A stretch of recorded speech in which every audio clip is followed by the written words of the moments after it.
As the child of a military family, Greg Hanson grew up on the move and had already seen a lot of the country and the world before he was finished with school.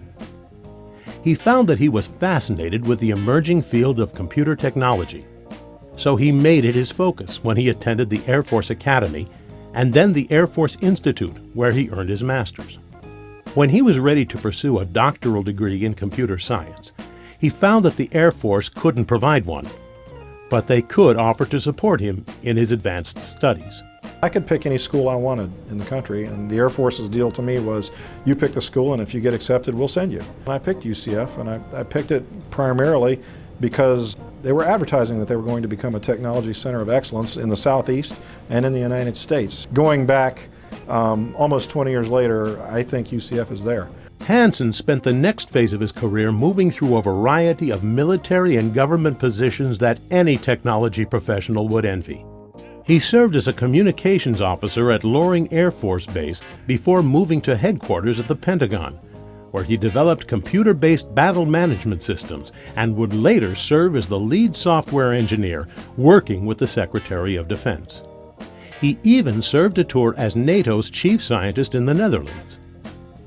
When he retired from the Air Force, he took his experience into the private sector, enjoying tremendous success as a technology executive first at Unitech and later at the Telos Corporation, before he was invited back to Washington to serve as the first Chief Information Officer to the U.S. Senate.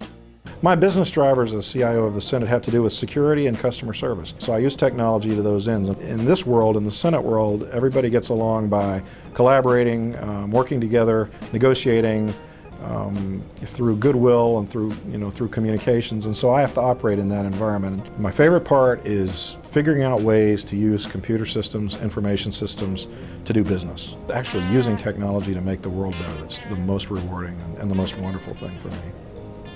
With a staff of 500 serving about 10,000 customers and operating an internal phone company and an internet service provider with its own help desk, Hanson compares his job to running a multi-million-dollar technology company again.